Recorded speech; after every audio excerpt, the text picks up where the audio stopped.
Hello students, welcome to our channel. तो जैसे कि हमने पहले दो वीडियो में डायरेक्ट वेरिएशन और इन्वर्स वेरिएशन के बारे में बात किया था। तो अब हम लोग बात करेंगे जॉइंट वेरिएशन के बारे में। तो अगर आप लोगों ने डायरेक्ट वेरिएशन और इन्वर्स वेरिएशन का वीडियो नहीं देखा है तो आप हमारे चैनल में जाके देख सकते हैं। तो चलिए शुरू करते हैं जॉइंट वेरिएशन।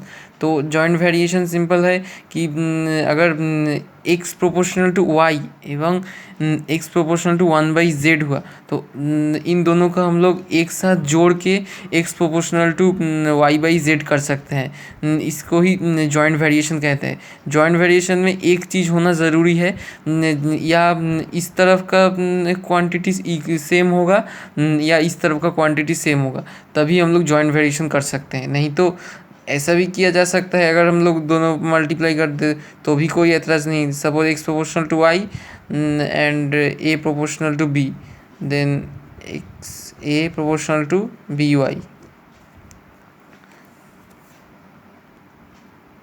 तो चलिए अब कुछ मैथ्स देख लेते हैं जॉइंट वेरिएशन के।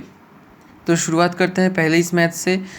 If x proportional to y then prove that y proportional to x and give reasons. ये बहुत ही आसान सा सवाल है, ज़्यादा टफ भी नहीं है।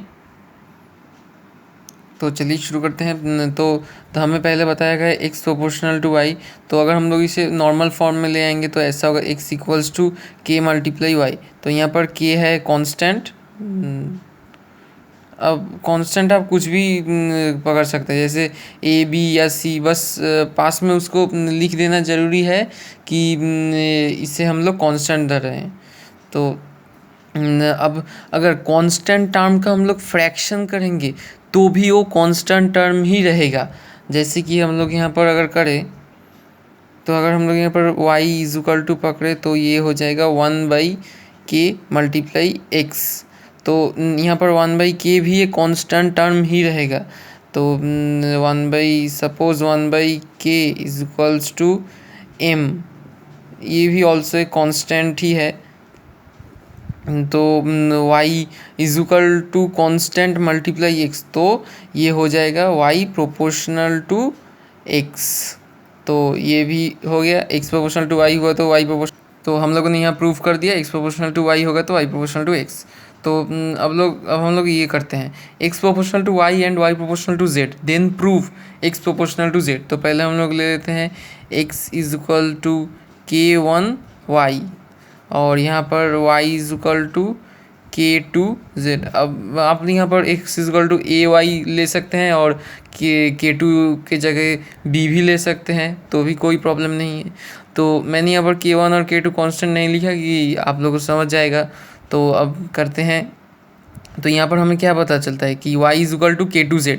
तो हम लोग यहाँ पर y की जगह वही बैड लिखेंगे, तो k2z। अब दो कांस्टेंट टर्म्स अगर मल्टीप्लाई होंगे तो भी एक कांस्टेंट टर्म ही आएगा। तो यहाँ पर भी k1 और k2 एक साथ मिलकर एक कांस्टेंट टर्म ही होता है। सपोज m, तो x is equal to mz, then x proportional to z हो गया, ये भी प्रूव हो गया। तो अब अगला मैथ्स में आते हैं। तो इस मैथ में हम लोग एक अलग नियम सीखेंगे, जो एक मामूली सा ही नियम है, बस मैं आप लोग को बता दे रहा हूँ। तो पहले हम लोग करते हैं x plus y is equal to k multiply x minus y. तो यहाँ पर x माइनस वाई इसके नीचे हम लोग लाएंगे x plus y by x minus y is equals to k। तो अब हम लोग जो मेथड करेंगे वो है इस ऊपर, मतलब सब मैथ है a/b is equal to c/d, then a plus b by a minus b is equals to c plus d by c minus d। इसे हम लोग एडिशन डिवीजन मेथड कहते हैं। तो ये मेथड भी हम लोग यहाँ पर ऐसे अप्लाई करेंगे। तो यहाँ पर a ये है, b ये है, तो यहाँ पर c/d मतलब k/1। तो x plus y plus x minus y by x plus y minus of, अब यहाँ पर minus of minus x minus y होगा तो माइनस प्लस से माइनस, उसके बाद फिर माइनस मल्टीप्लाई होगा इस माइनस से, तो x plus y is equals to k plus one by k minus one. Then यहाँ पर y और ये y कट जाएगा और यहाँ पर ये x और ये x कट जाएगा, तो ऊपर हो जाएगा 2x और नीचे हो जाएगा 2y is equals to k plus one by k minus one. तो 2 और 2 कट गया, x by y is equals to k plus one by k minus one. Then अब यहाँ पर अगर हम लोग कांस्टेंट टर्म के साथ 1 प्लस करें या 1 माइनस करें, वो भी कांस्टेंट टर्म ही रहेगा। तो x is equal to m y x proportional to, तो ये हो जाएगा x प्रोपोर्शनल टू y। तो अब हम दूसरा मैथ देते हैं। तो x is in direct variation with y and x is in inverse variation with z। If y is equal to 4, z is equal to 5, then x is equal to 3। तो दूसरी बार हमें x का value निकालना है। तो पहले हम लोग ले लेते हैं x प्रोपोर्शनल टू y, यहाँ पर डायरेक्ट वेरिएशन बोला गया है और यहाँ पर इन्वर्स वेरिएशन बोला है, तो x प्रोपोर्शनल टू 1/z। अब हम लोग इनका जॉइंट वेरिएशन करेंगे, तो ये हो जाएगा जेहेतु x एक है तो x प्रोपोर्शनल टू y/z हो जाएगा। तो अब यहाँ पर कांस्टेंट टर्म आएगा जो है x is equals to k multiply y/z। तो अब हम लोगों को पहले ही x y z तीनों का वैल्यू दे दिया गया, तो हम लोग यहाँ पर k का वैल्यू निकालेंगे। तो पहले x y z के वैल्यू से x 3 और y हो गया 4 और z हो गया 5। तो यहाँ पर 5 3 15 by 4 is equal to k।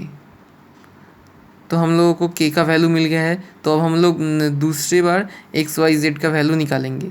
तो पहले ले लेते हैं x का वैल्यू यहाँ पर इक्वल्स टू, और k का वैल्यू 15/4 और y/z का वैल्यू ले लेंगे हम लोग 16/25।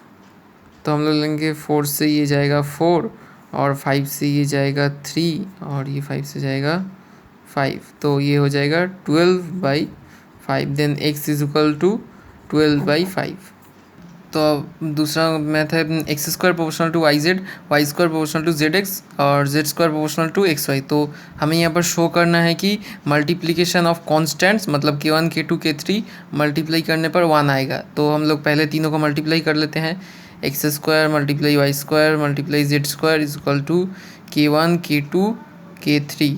उसके बाद यहाँ पर y z multiply z x multiply x y, तो यहाँ पर 2z 2y 2x, तो ये हो जाएगा x square y square z square k1 k2 और k3, तो is equal to x square y square z square.